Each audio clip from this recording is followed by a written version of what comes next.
Sino ba ang pinakamaingay? Sino ba ang pinakamaingay? Sino ba ang pinakamaingay?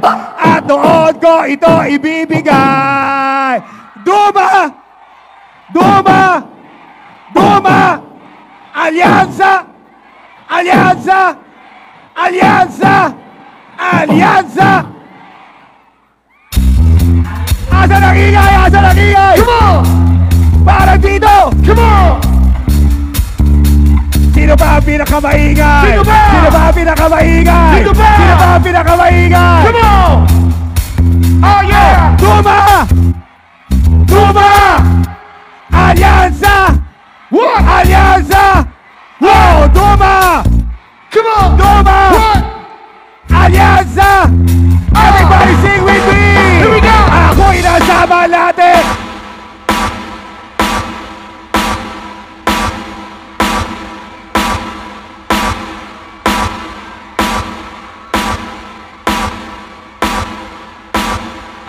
Kumana sa'kin na bimoko niya, bimoko yun. Nagtuturo na siya, hindi pa kami on. Upang di mahalata, siya ay nagbayabang. Nagbemenesitwa, siya sa alabang. Ako ay umakbay, Mahigpit na! nananaway sa banda niyang hapit na. Hapit nang ako'y makalinga, di ko siya matampuan. Sa pinakamaingay to'y ibibigay ko dyan. Here we go! Sa kabe-adriati ko ako ay inaya. Inom daw kami at siya ang taya. Kaya kaming dalaway uminom na sa kanya ang bato. At sa akin ay cheer.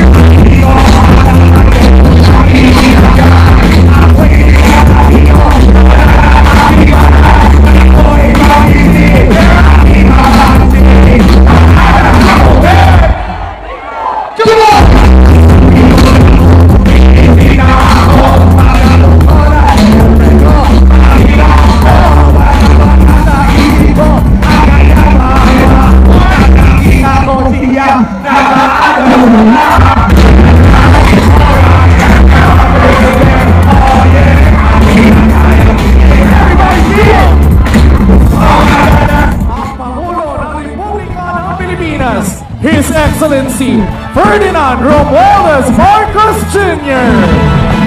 Alyansa ng pagkakaisa, alyansa para sa panglaban, alyansa ng bagong Pilipino, alyansa para Ayaw nga po ang kanilang tanan, Dumaguete!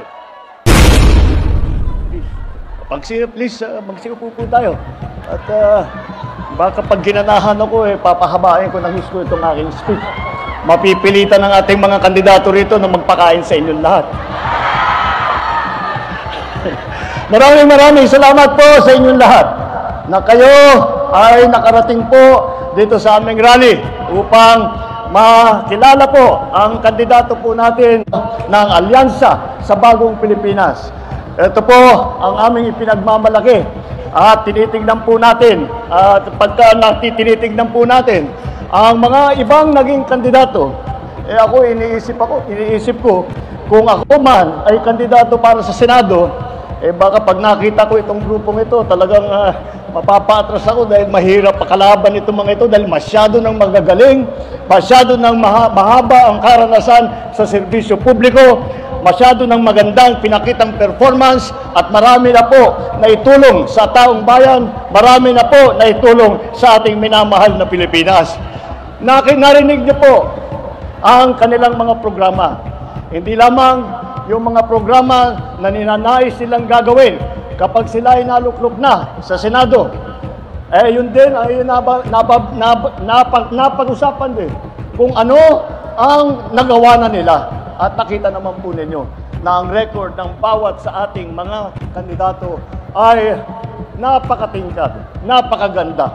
Kaya malakas po ang loob ko na humarap po sa inyo at iharap at ipakilala at samahan ang ating mga kandidato para sa susunod na halalan, ang ating mga kandidato para sa Senado.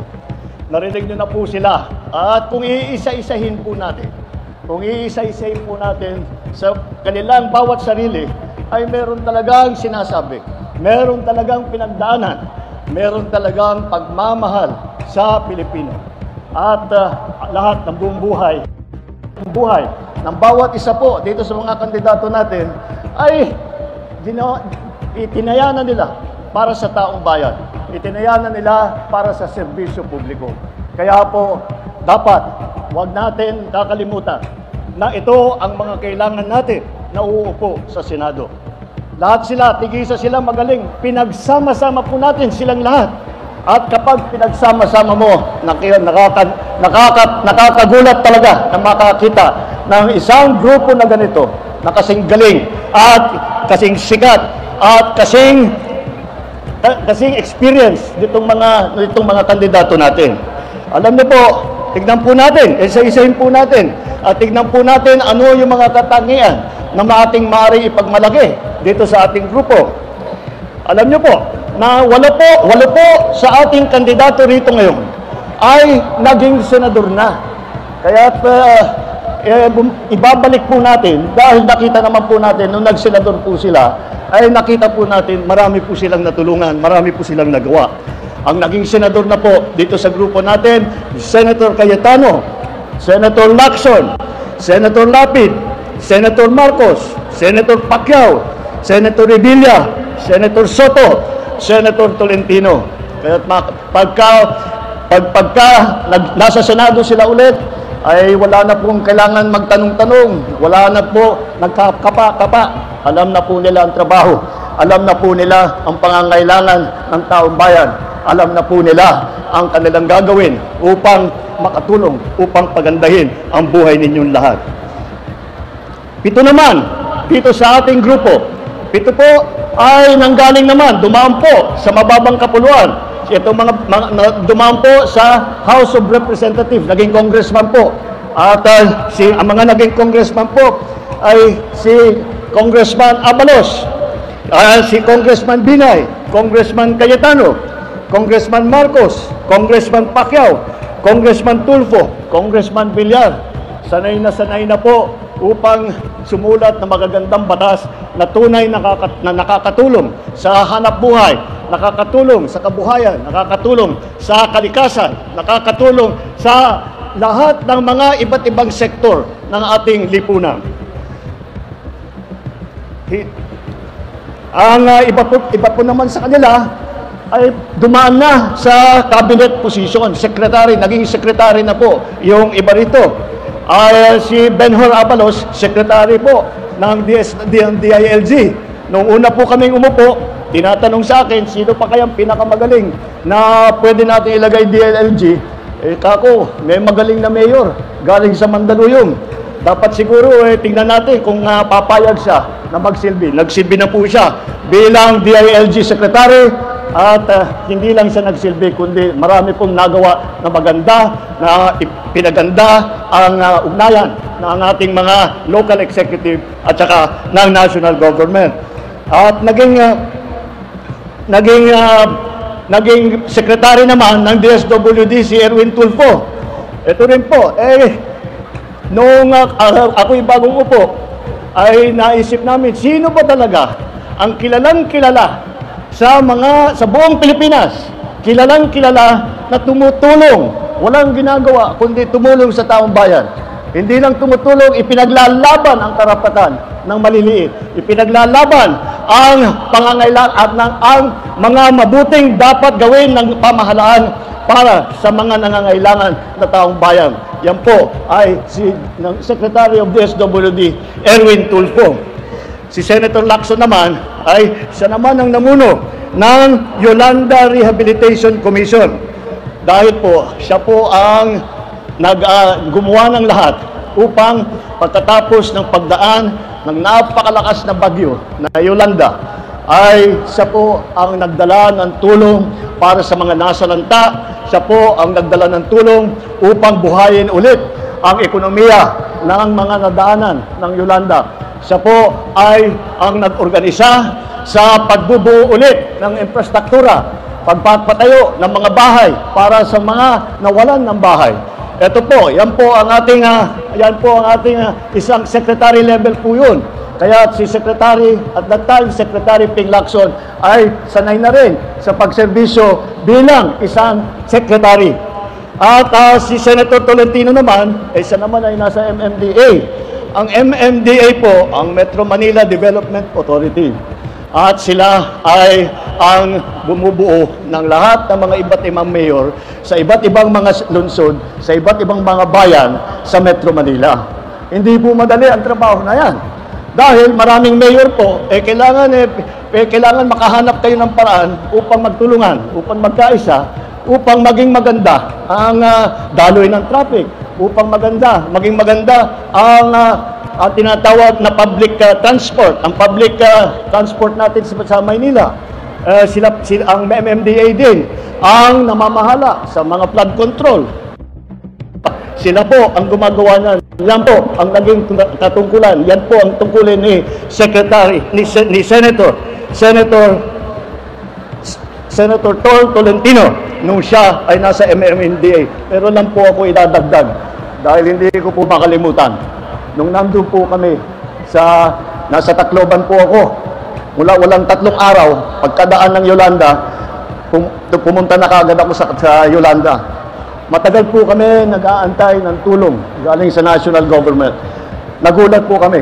Ang unang dumating na malalaking makinarya, ng mga heavy equipment para tulungan ang recovery ng mga biktima ng Yolanda ay ang MMDA, pinangungunahan noon ni Secretary Tolentino. Ang kanilang tinatakbuhan ay ang lehislatura. Kaya kailangan marunong sila sa batas. Nauunawaan nila ano yung batas na tama, ano yung batas na maganda, ano yung batas na kailangan, at paano isusulat yung magagandang batas na yan. Kaya naman po, mabuti naman. At dito po sa grupo natin, 4 po ang abogado. Nandiyan po si Abalos, Attorney Abalos po yan. Bago naging mayor, Attorney Abalos. Nandiyan din po na Attorney Binay, Attorney Cayetano, Attorney Tolentino. Mga magagaling po na abogado yan. At kung hindi sila pumasok sa serbisyo publiko, mayayaman na po sila siguro, kagaya ng yung mga sikat ng mga abogado. Pero, nagsakripisyo po sila dahil mas mahalaga sa kanilang mga puso, mas mahalaga sa kanilang mga puso ang makatulong sa kanilang minamahal na magpayaman ng kanilang mga sarili.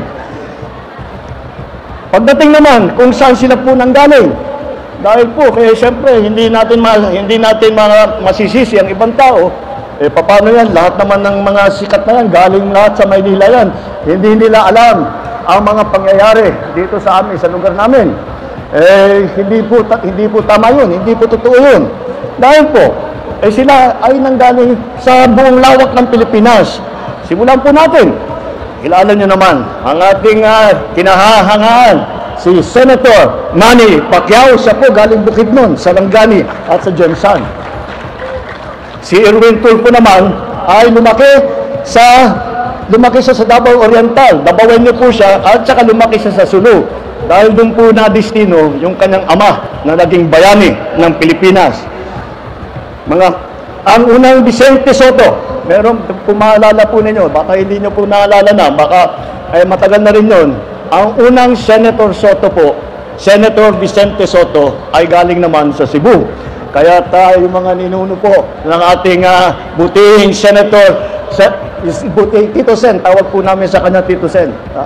Ang kanyang mga ninuno ay galing po sa Cebu. At alam naman po ninyo, para mailapit-lapit naman po natin dito sa inyo, ang ina namin ni Aimee ay waray. 100% waray po ang aming ina. Kaya po, naintindihan po natin, naranasan po natin ang buhay at naintindihan natin ang buhay ng mga tiga doon po. At baka hindi niyo po alam na ang mga ninuno ni Camille Villar ay mga Ilonggo. Kaya naman meron siyang special spot sa kanyang puso para sa mga Ilonggo. Kaya naman asahan po ninyo, hindi kayo makakalimutan kapag nanda na si Senator Camille Villar. Mga kababayan, Malinaw ang direksyon natin.